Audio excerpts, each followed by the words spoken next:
Assalamualaikum warahmatullahi wabarakatuh.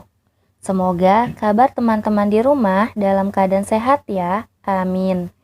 Sebelum kita mulai pembelajaran, marilah bersama-sama kita membaca basmalah. Bismillahirrahmanirrahim. Alhamdulillah, di pertemuan sebelumnya kita sudah belajar tentang keseimbangan alam dan pelestarian sumber daya alam.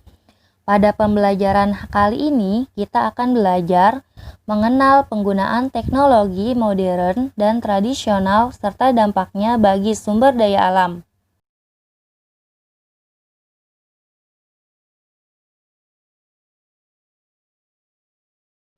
Sebelum kita lanjut lebih jauh, apa sih teknologi?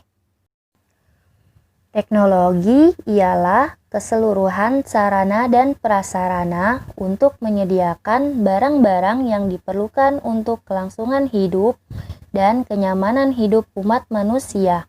Teknologi juga memberikan kemudahan bagi kehidupan manusia. Pemanfaatan sumber daya alam dapat dilakukan baik secara langsung maupun tidak langsung. Pemanfaatan sumber daya alam secara langsung dilakukan tanpa pengolahan terlebih dahulu. Sedangkan pemanfaatan sumber daya alam tidak langsung dilakukan dengan pengolahan terlebih dahulu. Berikut adalah beberapa pengolahan sumber daya alam yang memanfaatkan teknologi untuk memenuhi kebutuhan hidup manusia. Kesatu, pengolahan kayu. Dengan adanya teknologi, kayu dapat diolah menjadi beberapa jenis barang jadi.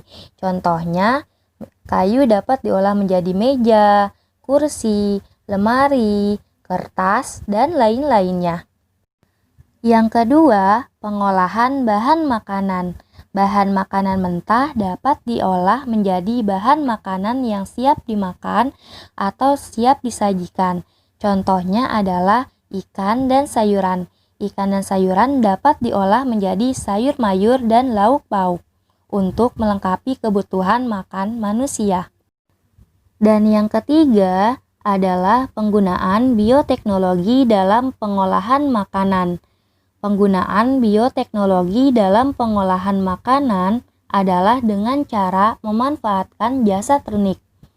Jasa ternik yang dimaksud adalah jamur dan bakteri. Contoh beberapa makanan yang menggunakan bioteknologi antara lain adalah tempe, tapai, dan yogurt. Selain itu, dalam pengolahan makanan juga dikenal adanya teknologi pengawetan makanan. Pengawetan makanan dapat dilakukan dengan beberapa cara, antara lain pengasinan, pengalengan, pembotolan, penggunaan bahan pengawet, dan sterilisasi. Selanjutnya, penggunaan teknologi dalam mencari ikan.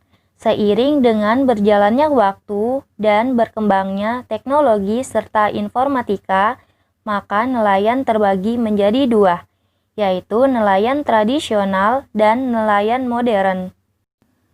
Ciri-ciri nelayan tradisional. Yang pertama, menggunakan sampan atau perahu kecil.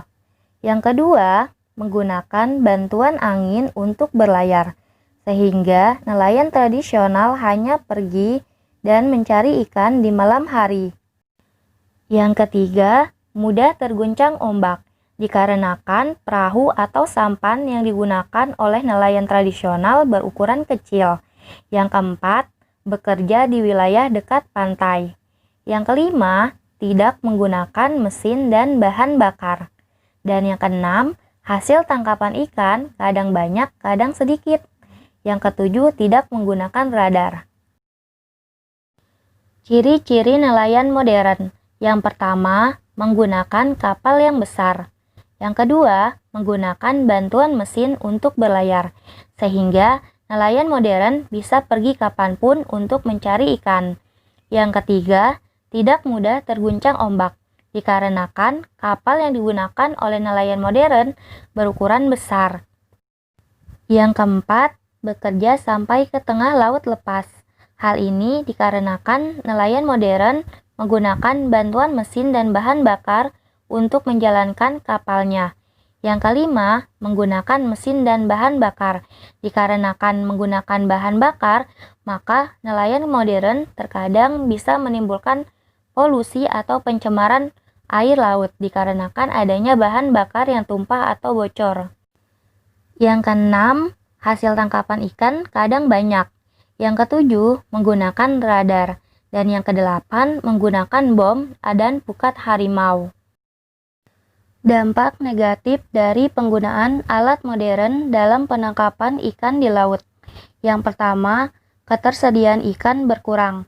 Hal ini terjadi karena adanya penangkapan ikan secara besar-besaran tanpa memperhatikan daur hidup ikan di laut. Yang kedua, menyebabkan kerusakan habitat atau ekosistem di laut. Hal ini karena dalam penangkapan ikan menggunakan teknologi modern, yaitu dengan menggunakan bom atau pukat harimau, yang menyebabkan kehancuran atau rusaknya sebagian ekosistem laut, terutama terumbu karang.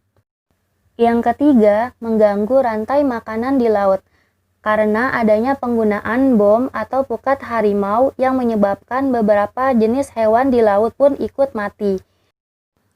Yang keempat, mengakibatkan pencemaran laut akibat adanya kebocoran-kebocoran bahan bakar minyak yang digunakan oleh para nelayan ke laut.